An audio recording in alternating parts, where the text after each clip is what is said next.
today's adventure of Outerscope II, the Clue Aboard the Peking. Bound for China or Japan to me, heave away and haul away, we'll make our Eleanor, Edgar, and fortunes if Cynthia we are can. having We're so much bound fun for at the old South seaport Australia. that they've almost forgotten what they came here for. Heave away and haul away, you'll hear me sing, we're bound for South Australia.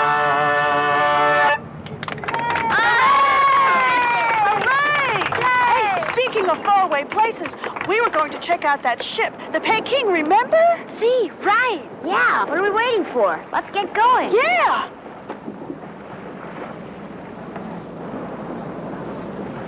Wow, look at that one. Wonder which one it is. That's it, the Peking. Wow, I can't believe it. We actually found it. Yeah. Hey, there's the gangplank. Let's go.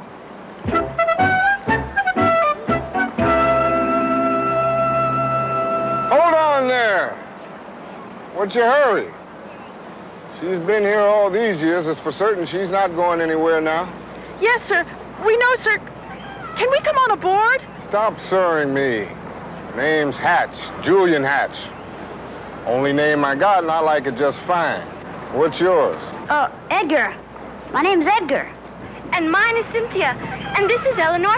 And can we please go aboard the Peking? Don't see why not. That's why she's here. Come aboard. Oh, really? Oh, great! Let's go! How will we know what to look for? Maybe we could ask him. Yeah, but then we'd have to tell him about the medallion. That's true. Oh, I wish I knew what to do. Look at her, mates.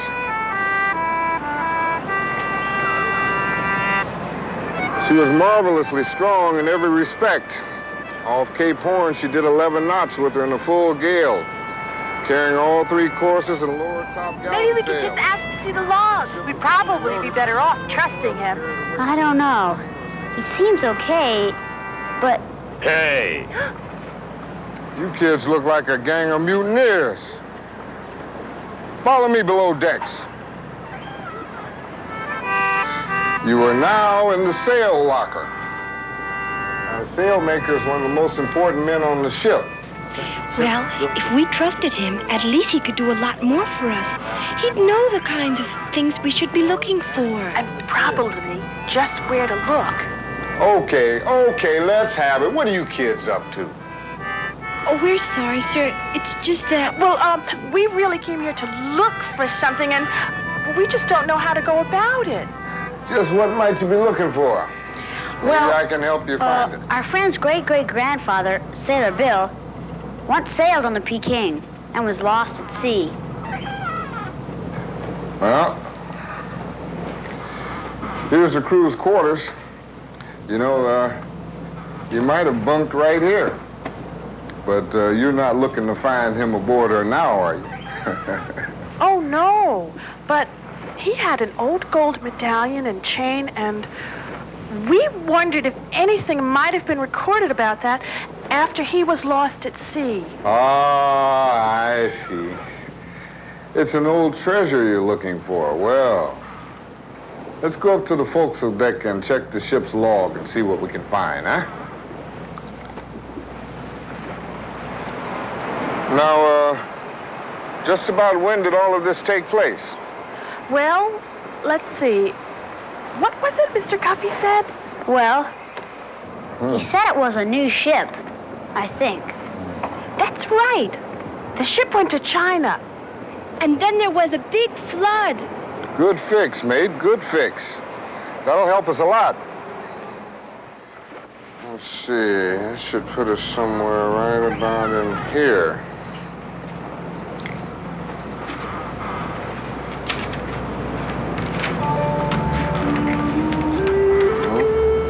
Yes, here's the flood. June 8th, 1889. Hong Kong Harbor. It was 1 week since the flood, and the seas are calm enough to embark. Oh, that must be the same voyage. Let me see. June 10th, 1889, 2 days out of Hong Kong, 2 crewmen, Bill Topper and Jim Duncan, lost at sea last night. Very odd. The Chinese sailmaker Chun Li says he alerted Giles to possible trouble just the day before. What could it all mean? I will probably never know. That's it, kids. Is that all? You sure that's it? There must be more. I just know there is. I guess that's it. There isn't any more. Boy, I was sure we'd find out something here about Sailor Bill. Well, it doesn't look that way. Aha, that's it. What? There is another entry, but not in this log. I remember now. It was made years later when the ship was in port right here in New York. Where? Where? Now, hold your horses. Let's see. Should be somewhere along in this one. Here it is. First mate's entry. One incident of note during my watch this night. A seaman came aboard looking for the Chinese sailmaker Chun Li. Said he sailed with him aboard this ship some years before and left something of value with him. He seemed rather agitated on learning Chun Li was no longer crewing aboard our vessel. He did calm down somewhat on learning that Li had opened a sail-making shop nearby in Chinatown and could be reached there. Unfortunately, I could not give him the address, not knowing it myself. He thanked me nonetheless and asked that if I saw Li before he did, to please tell him Sailor Bill was looking for him. He didn't I'm so die at glad. sea. I just knew he hadn't. Sailor Bill, I take it, is one of the two men who went overboard? That's right, Julian. It's his medal we're looking for. And the something of value that he left with Chun Li, the sailmaker, was naturally... The medallion, of course. But how will we find this man, Chun Li? He probably died long ago. Well, maybe so, but sailmaking is a fine craft passed on from father to child. It just still might be a Chun Li, the sailmaker in Chinatown. Looks like that's our next move, Julian. Looks like it, Cynthia. Chinatown, here we come.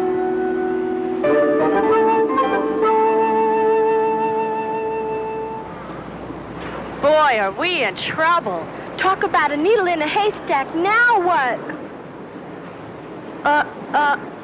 Excuse me. Yeah. We're looking for the family of a sailmaker named Chun Li, who lived here 65 years ago.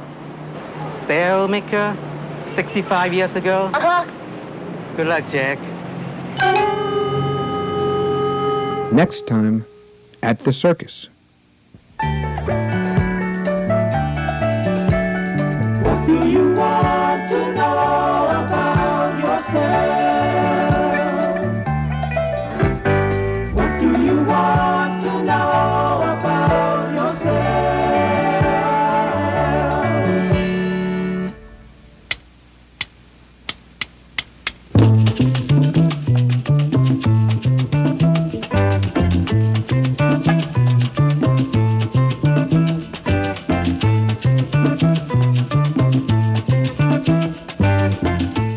You're hearing a combination of instruments and sounds that come from Puerto Rico. And yet, there are parts of this music that come from many places. The bongo drums come from Africa. The guitar is from Spain. And the maracas are part of the culture of the Taino Indians, early settlers of the island now called Puerto Rico. All of these instruments have come together to make the sounds of Puerto Rican music, and all of these musicians are Puerto Ricans. Where is Puerto Rico? It's an island, 1,000 miles from Miami, Florida, and nearly 2,000 miles from New York City. Who are the Puerto Ricans? As far as we know, the Arawaks and later the Tainos were among the first inhabitants of Puerto Rico. The Tainos were the first to plant crops on the island. They grew and used sugarcane, tobacco, corn, and rubber trees. The Tainos had a relaxed, productive life on their green island, which they called Pecan. The peaceful life of the Tainos is still celebrated in the national anthem of Puerto Rico.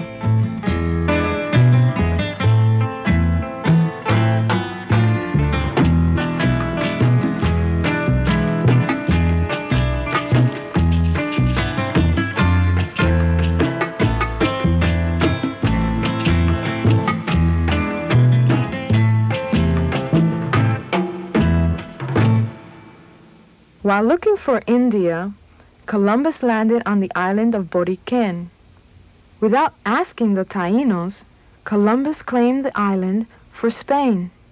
The Spanish looked upon Puerto Rico as a source of riches, mainly gold, to take back to Spain.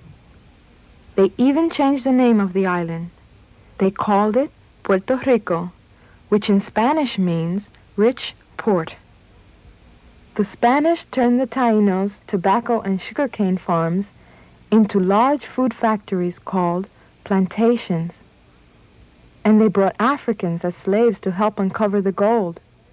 But there was very little gold to be found in Puerto Rico, so Africans also worked on the plantations.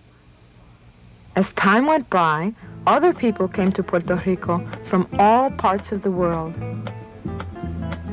They married and blended with the Taínos, the Spanish, and the Africans to form the many different cultures and shades of skin and hair color that we see in Puerto Rico today. After a treaty between Spain and the United States, Puerto Rico became a possession of the United States. As a result, all Puerto Ricans became U.S. citizens. Many people were attracted to the warm and green island of Puerto Rico. However, industry slowed down and work became hard to find. Many Puerto Ricans decided to leave the island. They came mostly to New York and Chicago looking for jobs. These newcomers flew by plane in a few hours, unlike the European immigrants who traveled several weeks by steamship. Puerto Ricans have strong ties to their culture and speak Spanish as well as English. Puerto Ricans have much to teach us besides their language and ways of life. They have lived for many centuries in harmony with all their physical and cultural variety.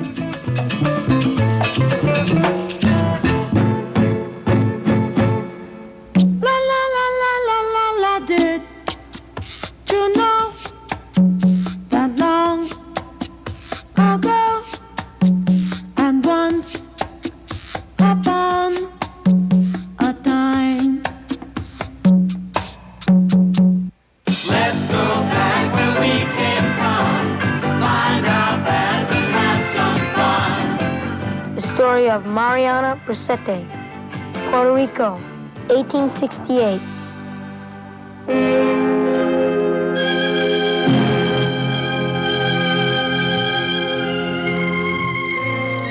You better find that book, old man. Quick. Where's the book? Wait. Here. I found it.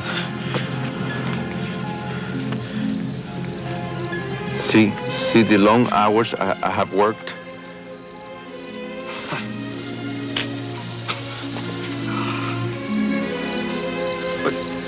But I gave you my book, and you threw it into the gully. You should be ashamed of yourself. I saw you throw his workbook away. Who are you? What is your name? I am Mariana Bracetti. You should be home with your husband, not braying about some old man. Look at him. He has spent his whole life working the fields. He is worn and broken into the earth. He can be your father. Can you not see before you a man who has done nothing harmful to you?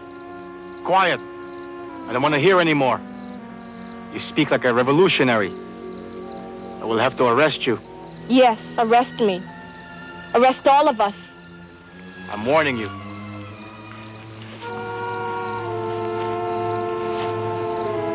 I have seen you before, in the plaza, with your children. I have heard them ask you, why are the island children always hungry? Your face became saddened with the cry of hunger. When your children are older, how can you face them and be proud of all of this? What you say is true. Already my children are asking me why we, as Spaniards, must do this. I knew you were a reasonable man. I'll let you go this time, old man.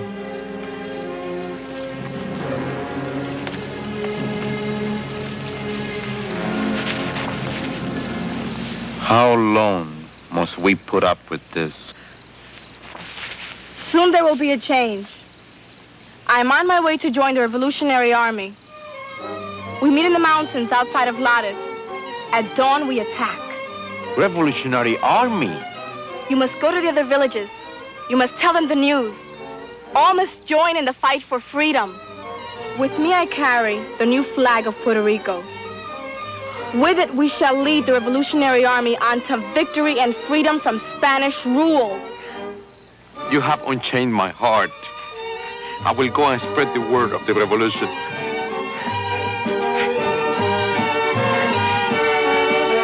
Down with the oppressors!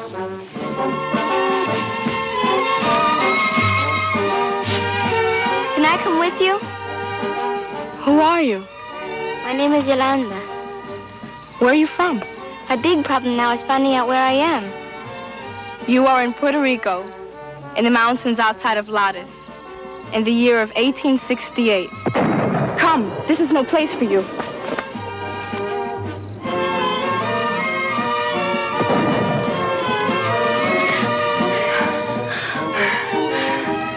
Come, we must get this flag to Revolutionary Army before they march. Why is it so important?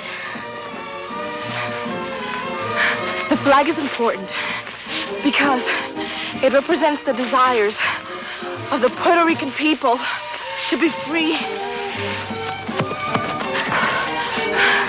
The flag was designed by Ramon Betances, our leader in the fight against the Spaniards. I sewed the material together.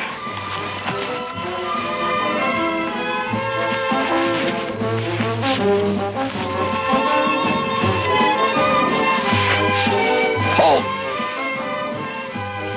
We will ride with you. It will be dangerous at Lares. Are not men and women equal in this struggle? Yes, you are right. I will get you a horse.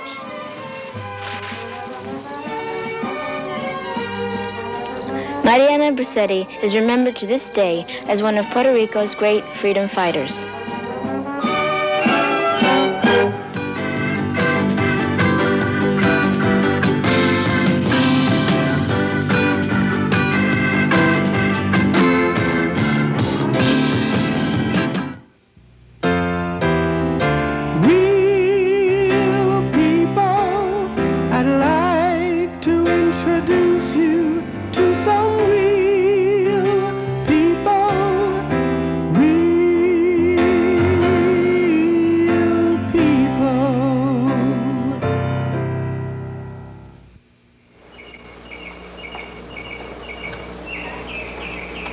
My name is Eddie. My vacation with my beau and Nigel in Tennessee is almost over. I wonder what we're going to do today. Mama G, can we go to the pet show today? Yeah, I've got Nigel all packed and ready in his pillowcase. Oh, that's for this afternoon. You know, Eddie, I thought that since you've been asking so much about slavery, we might visit Mrs. Pillow at the farm. Was she a slave? She's not that old, but she can tell us many things about slavery. Mama G, here comes Garland. Oh, good. We'll take him along with us. Hi, Garland. Hi, Garland. Hi, Garland. Hi, Eddie. May I see Nigel, please? Sure. You know where he is. Just don't take him out. Is Miss Pillow's farm very big? She's got lots of animals. Oh, sure. She has cows, horses, dogs, pigs. Eddie gets a tour of Aunt Geneva's town. Southern sights and history are all around. Does adventure wait at Miss Pillow's farm? Nigel safe at home, can't come to harm. Nigel, Nigel, take a rest. Of all the animals, Eddie still loves you best. Nigel, Nigel, what's ahead? Eddie's busy finding out while you're still in bed. We're here. We're ready. I'll wake up Garland. Get up, Garland. Oh, he must be a heavy sleeper. He even brought his own pillow. Oh, no, he brought Nigel. Oh, no, he didn't. Oh, yes, he did. Why did you bring Nigel, Garland? Because I thought he would be lonesome. Oh, he might scare Miss Sadie Pillow to death. Come on, Garland. We can leave him here. We'll be okay. Okay. Come on, kids.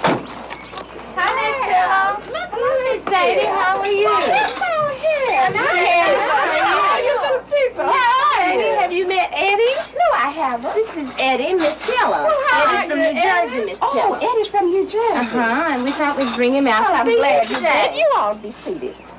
Oh, We it thought was we'd so bring you nice around to see see you. the Where farm. have you been going? I've been We've just expecting been there thinking that we'll come out to see you just any time, and I couldn't find the time, so Eddie said, Oh, I'm so glad you did. It must be fun to live on a farm. Do you like all your animals? Yes, I loved all of my animals dearly. But of course, none can take the place of Billy. Who's Billy? Oh, Billy was my favorite. He passed on some time ago. How long has it been, daughter? Nearly a year. I'm sorry. We never did know what was wrong with him. We don't know whether he drank polluted water or tripped the mouth rot or what. Is he a chicken? Oh, no, honey, no, dear. Billy was... Daughter, when you going to get Billy and bring him out here so they can see him? You mean he's here? Yes, Billy's here.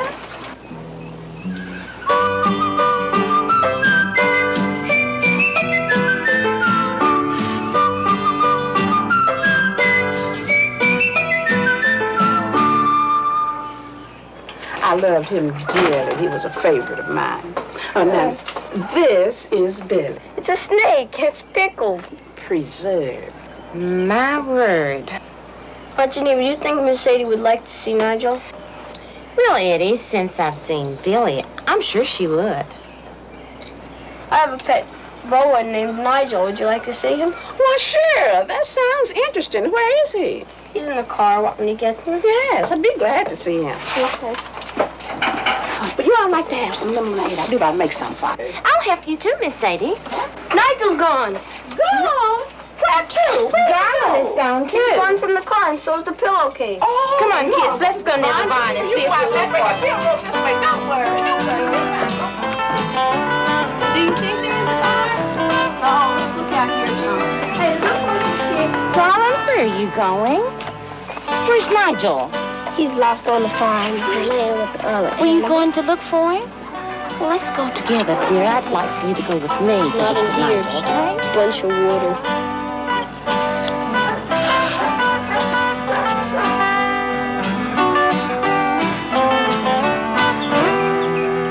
What's this house? This shed where the cows are going. That's where you strip tobacco. As they will ever find him because, see, there's a big tobacco patch there, and snakes like tobacco. Did you know that? Yeah. Oh, yes, they like tobacco. See anything? Well, Miss Pillow, they do much around here to look under. Look! Nigel's taking a bath. Hey! Everybody, we found him! Oh, found Nigel. I'm so glad you found him. Here he is. I'm glad he didn't fall in the well. Do you have a well? Yes. The well was dug here by the slaves, and my grandfather was one of them. He was a slave? Yes. But after the emancipation, all of this land was given to him. But before that, this land served as a passageway for the slaves that were going from Alabama to Mississippi. Escaping? Yeah, that was called the Underground Railway.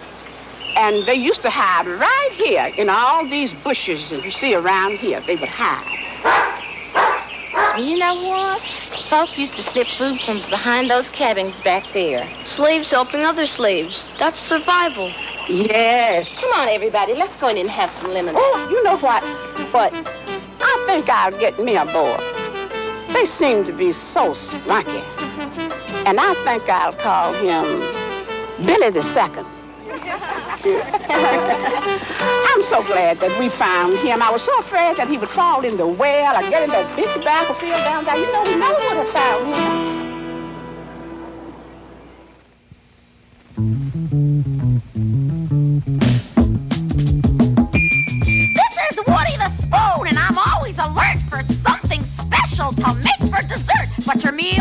first, so don't eat too fast. That's right, we're saving the sweet part for last.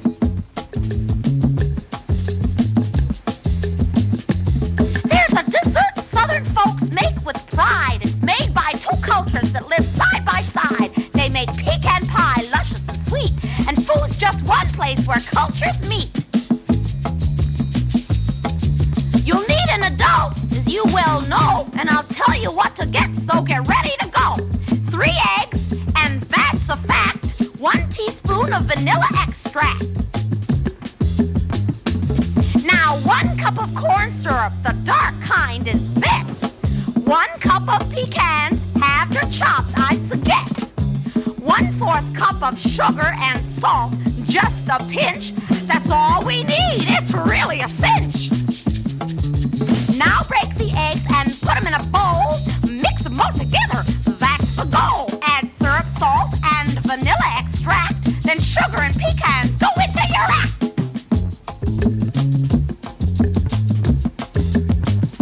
Pour it into an unbaked pie crust, please. Put it in the oven at 350 degrees. When the pecans have formed a crust on top, after 50 minutes, it's time to stop. You can wait till it's cold or you can eat it hot. Then add whipped cream and see what you've got.